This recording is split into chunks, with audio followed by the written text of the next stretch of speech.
Most high school seniors probably don't spend a lot of time watching the US Treasury market, but thanks to this year's sell-off, it will be a lot more expensive for them to get a loan for college. Student loans distributed this year will carry the highest rate in years, 4.99%. I'm going to explain how federal student loan interest rates are calculated, why rates will be so much higher this year after touching a record low just 2 years ago, and what this means for the cost of a college education. Let's get into it. The Department of Education determines student loan interest rates by combining a fixed add-on rate with the yield on 10-year US government bonds at the last auction in May. That just happened. Undergraduate students receiving loans from the federal government get the lowest rate. For graduate students, it'll be a little more than 1.5 percentage points higher. And for professionals, or those receiving a Parent Plus loan, the rate will be a little more than 2.5 percentage points higher. One of the few good things to come from the coronavirus pandemic was that students who started college in 2020 got to lock in the lowest student loan rates in history. The pandemic brought on a recession and expectations for weak future economic growth, which kept Treasury yields near record lows in May. Unfortunately, for students headed to college this fall, those days are over. Treasury yields in 2022 have risen at the fastest pace on record to start a year. That has been the result of high inflation and expectations for the Federal Reserve to raise US interest rates at an accelerated clip.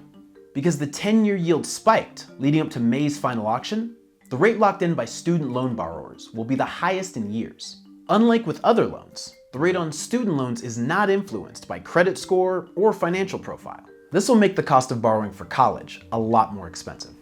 Undergraduate borrowers who got their student loan in 2020 and borrowed the maximum $5,500 in direct loans will pay about $800 in interest over 10 years.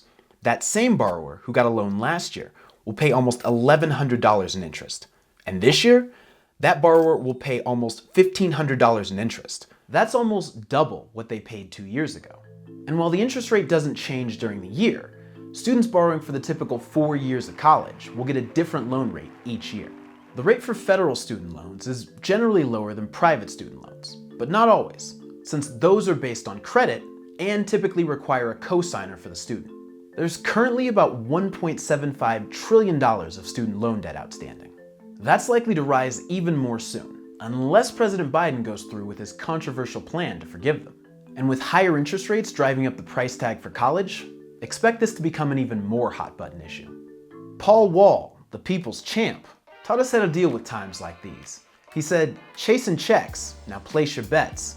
I bet on me, now it's time to collect." Numbers going up, prices going up.